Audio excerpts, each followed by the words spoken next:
issue of who determines leadership of a political party is entirely within the domestic realm of a political party and not for the two lower courts to look at. So that is essentially what the Supreme Court did today. By necessary implication, Julius Abure, from our understanding of the judgment, ceases to be the national chairman of the party, having outlived his tenure under the party's constitution. I'm happy today that Labour Party has come to stay. This is a people's party. This is a party everybody believes in.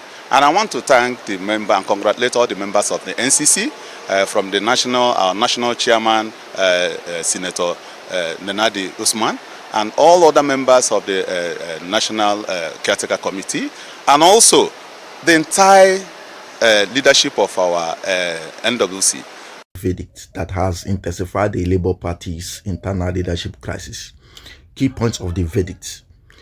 The Supreme Court of Nigeria recently delivered a verdict that has intensified the Labour Party's internal leadership crisis. Key point of the verdict. Julius Abure's tenure as a national chairman was declared invalid by the Supreme Court. A certified true copy of the judgment confirmed that the Abure's term had expired, which effectively removes him from his position as the Labour Party chairman, that is national chairman. The ruling came as a result of legal challenge surrounding the legitimacy of Abure's continued leadership of the Labour Party. Aftermath and reaction.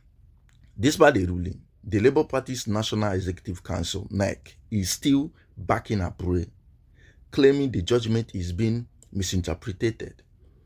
The NEC also threatened disciplinary action against P2B and Governor Alex Otti, accusing them of trying to hijack the party's structure.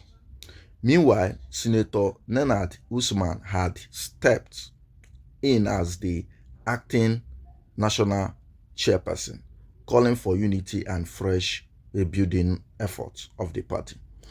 This judgment is the major turning point for the party and could effectively impact its structure and future strategies. Following the decision of the Supreme Court on setting aside all judgments that recognizes the leadership of Julius Abure as national chairman, I, Alhaji Bashiru Lamidi Akpakpa, who is the most senior deputy national chairman of our great party, and in consonance with our party constitution's Article 14(2)(a) B, hereby takes over the running of affairs of our great party with effect from today, Wednesday, the 9th day of April 2025, in acting a capacity, and Alhaji Farouk Umar Ibrahim as National Secretary. My leadership hereby call on all members of our party, the National Working Committee of our great party, as our 2022, we meet next week, inshallah, 14th of April 2025, to announce our plans, which will include zoning the position of national chairman of the party to the north and national secretary to the south.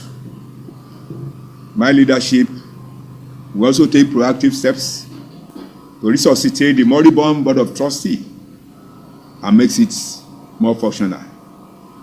The National Working Committee members listed below are hereby put on notice that the National Working Committee meeting coming up on Monday next week, where we shall immediately set in motion.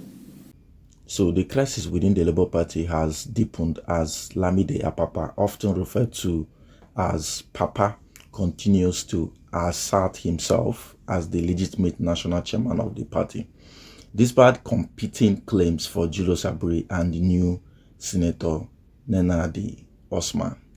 Here's what is happening. Lamida Apapa insists that the Supreme Court's ruling confirming Abure's tenure as expired means he is now the rightful chairman of the Labour Party. Apapa has reportedly called on INEC and the public to recognize his leadership, claiming that Abure and his faction are illegally occupying the party's national secretariat. So this move has further divided the party, especially as the NEC is still backing Abure despite the Supreme Court's judgment. Senator Nederman Osman has been introduced by the different faction as the acting chairman of the Labour Party. What this means is that there are now 3 major factions laying claim to the Labour Party leadership. The Julius Abure, backed by the NEC but disqualified by the courts. Lamide Apapa, claiming legitimacy via court ruling, and Nederman Osman, seen as a neutral chairperson of the Labour Party.